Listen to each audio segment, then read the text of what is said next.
Quante domande mi fate al giorno su questo smartphone, su Instagram, nei video che già ho realizzato? Beh, troppe, ed è per questo che ho deciso di realizzare un altro video, un'altra bella chiacchierata su questo smartphone. E ultima, ragazzi, dopo questa non ne faccio più, promesso, però continuate a farmi domande: come va questo smartphone nel 2020, come va la batteria dopo tutto questo utilizzo, e la fotocamera, e il display, e il Touch ID. Mi state facendo troppe domande e quindi ho detto realizziamo una bella chiacchierata, anche perché, ragazzi, tuttora io spesso lo utilizzo come mio smartphone principale, perché effettivamente proprio per la produttività io mi ci trovo bene, anche perché iOS è diverso da Android, ma questo è un altro discorso, ragazzi, perché io come mio smartphone principale ho un OnePlus 6. Ma potremmo continuare questo discorso all'infinito, ma questo è un video in cui dobbiamo analizzare iPhone 7, quindi facciamolo subito. Ebbene, partiamo subito dalla batteria, perché è un discorso che, diciamo, interessa a moltissimi di voi. Ebbene, sì, non è grandissima, non voglio scendere in tecnicismi, voglio parlarvi proprio della mia esperienza, quindi in maniera molto diretta e, diciamo, anche sincera, personale, e vi dico che sì, non è enorme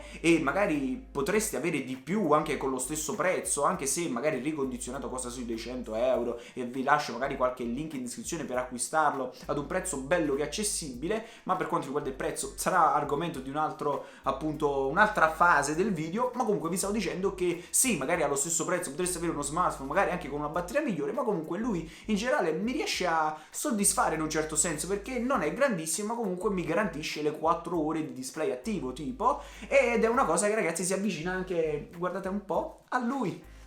ad un S20 smartphone nuovissimo. Quindi pensiamo un po'. Detto questo, torniamo a parlare di lui. E quindi lato batteria sì, potreste avere qualcosa in più, però comunque in generale, se volete iOS, volete spendere poco, o comunque volete approcciarvi ad iOS, a questo mondo, iPhone 7 sotto questo punto di vista ci potrebbe ancora stare. Ma andiamo un attimino verso il design, ma soprattutto verso, diciamo, il display, la grandezza, l'ottimizzazione, una cosa che diciamo vi colpisce abbastanza. Certo, avere un display ottimizzato, avere un bel display, quindi bello grande, senza bordi, è bello, perché non c'è praticamente nulla da dire. Soprattutto con un bel display grande voi potete vedere serie TV, film e tutto quello che volete senza alcun problema, dove e quando volete. Ma c'è da dire che questo iPhone 7, essendo bello piccolo, avendo un display bello piccolo, nell'utilizzo quotidiano, ragazzi, vi dà proprio soddisfazioni secondo dopo secondo. E questa è una cosa personale, perché riesco a fare praticamente tutto con una mano, riesco a gestire tutto. È comunque lo smartphone che tuttora va ancora bene lato prestazioni, e quindi il display sì, non è super definito, sì, non è super, diciamo, ottimizzato, ma sinceramente non ci vedo tutto questo problema, non ci penserei più di tanto sotto questo punto di vista, anche se penso magari agli iPhone 8 e 8 Plus, che sono tuttora ancora in vendita e li potete trovare belli che nuovi, e quindi, diciamo, gestite un attimino la cosa. Certo, magari usato potete anche prendere un iPhone X, potete prendere una cosa del genere, però stiamo parlando di iPhone 7, stiamo vedendo se vale ancora la pena e se effettivamente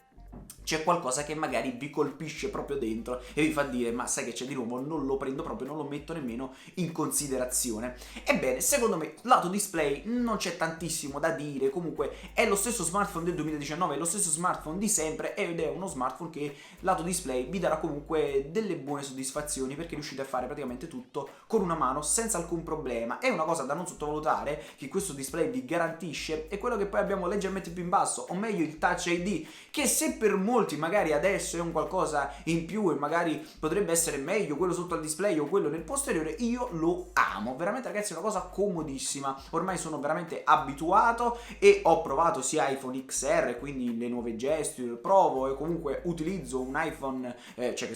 un OnePlus 6 con tutte le gesture eccetera, ma comunque il tasto lì davanti a me un pochettino manca. È abbastanza comodo, l'utilizzo quotidiano vi garantisce una certa magari velocità, oppure magari avete le mani un attimino così sporche eccetera eccetera, magari con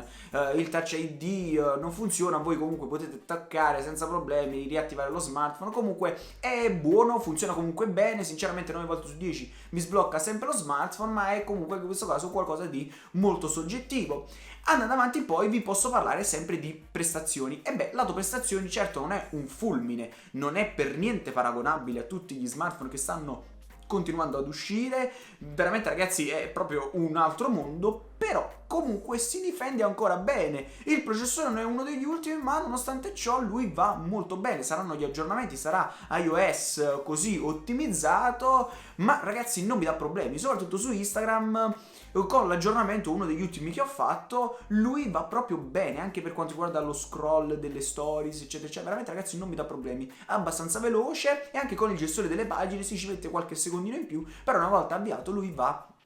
che è una meraviglia, una bomba, e tuttora non mi si è mai proprio buggato, non mi ha dato mai problemi, microlag, non mi ha dato appunto problemi durante appunto tutto l'anno di utilizzo, e parliamo comunque sempre ragazzi, voglio sottolineare, uno smartphone di abbastanza anni fa, quindi un attimino da pensare c'è sotto questo punto di vista. Quindi lato prestazioni ancora oggi lo promuovo, e anche lato audio ragazzi, devo dire che l'audio è bello potente e mi piace anche sotto questo punto di vista,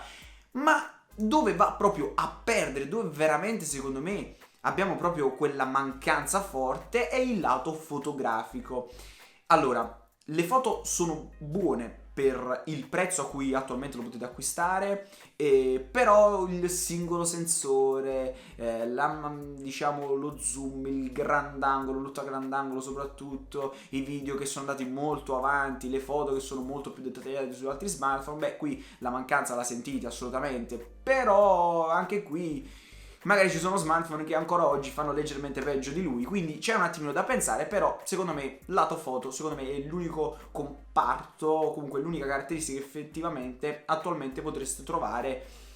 diciamo quella cosa in più che vi fa pensare. Ma adesso arriviamo verso le conclusioni, o meglio, vale la pena acquistare questo smartphone nel 2020? Ha senso? È un discorso complicato, o meglio, come secondo smartphone secondo me non c'è nemmeno da pensare due volte. Io lo utilizzo come secondo smartphone ed è un qualcosa di eccezionale, piccolissimo, lo mettete dappertutto, anche nella borsa, non vi darà mai problemi, la batteria è abbastanza affidabile, comunque non ci sono problemi in generale, come detto in precedenza è uno smartphone che tuttora gira abbastanza bene, quindi come secondo smartphone, se avete bisogno di uno smartphone piccolo, bello, compatto, non pensateci due volte, prendetelo, o comunque anche se volete soltanto provare iOS, ma comunque siete amanti di Android, ma c'è sempre stata quella cosa, quella curiosità di iOS, compratelo senza problemi. Secondo smartphone e anche, diciamo, lato sperimentazione, prendetelo senza problemi. Per quanto riguarda invece l'utilizzo, diciamo, proprio come primo smartphone, unico smartphone, c'è abbastanza da pensare, perché se lo acquistate sui 200 euro magari potrebbe essere interessante, se siete interessati appunto ad entrare nel mondo Apple, però allo stesso tempo c'è comunque attualmente ragazzi un iPhone 8 ricondizionato magari, oppure un iPhone 8 Plus, o allo stesso tempo magari un iPhone XR ricondizionato o usato. Certo, magari dovete aggiungerci per XR un 200 euro in più, un 100 euro, dipende un attimino anche da chi lo acquistate, dove lo acquistate, da diversi parametri, diverse variabili, però effettivamente come unico smartphone c'è un pochettino da pensare, dipende un attimino da voi, è una cosa che deve venire da voi. Ma allora, se iPhone 7 non è sì al 100%, comunque non vale la pena al 100% acquistarlo adesso nel 2020, se non scendendo a compromessi, quale iPhone comprare spendendo poco? Beh, le risposte secondo me sono tre attualmente, o meglio, iPhone 9 o comunque aspettare i nuovi iPhone 9 che a quanto pare dovrebbero essere molto interessanti. Il design non dovrebbe cambiare tantissimo, dovrebbe essere quasi uguale ad iPhone 8, iPhone 7 o comunque il design siamo lì, ma comunque vengono aggiornati le componenti, viene aggiornata la fotocamera e quindi dovrebbe essere comunque uno smartphone molto più, diciamo, affidabile, molto più aggiornato, anzi toglierei molto più, è aggiornato effettivamente, ma magari sarà argomento di un altro video. Oppure secondo me un'altra, diciamo, possibilità potrebbe essere proprio appunto un iPhone 8 che ricondizionato costa sui 280 euro, o magari nuovo sui 400, ma personalmente magari sconsiglierei l'acquisto, perché principalmente a questo punto aspettate iPhone 9 e risolvete, diciamo, in generale la situazione, mentre secondo me la scelta più valida, la scelta giusta è iPhone XR. L'ho detto più e più volte, secondo me è lo smartphone economico di casa Apple meglio riuscito e che attualmente, diciamo, è accessibile, o comunque si riesce a trovare ad un prezzo secondo me molto interessante, sia nuovo che usato che appunto ricondizionato. Vi lascerò tutti i link sempre in descrizione, magari se volete approfondire, volete dare un'occhiata, ma sappiate che secondo me iPhone XR è perfetto perché vi dà un'ottima batteria, un display effettivamente migliore rispetto ad iPhone 7 o comunque anche più ottimizzato con il riconoscimento facciale 3D, vi dà praticamente tutto quello che è in generale quelle che sono appunto le tecnologie nuove di Apple, ma ad un prezzo ridotto, e magari potrebbe essere la stessa situazione per iPhone 11, ma il prezzo risale, ed è per questo che vi dico appunto iPhone XR se volete accedere al mondo Apple risparmiando. Detto questo, inutile dirvi che se volete acquistare o comunque volete avere il top del top in casa Apple dovete acquistare iPhone 11 Pro, iPhone 11 Pro Max, e quindi nulla, direi che per oggi potrebbe anche bastare. Come al solito vi lascio un bel pollice in su, commentate, iscrivetevi al canale se non l'avete fatto, e poi sapete bene cosa fare per supportare questa serie di video, e noi ci vediamo sempre qui online sul canale.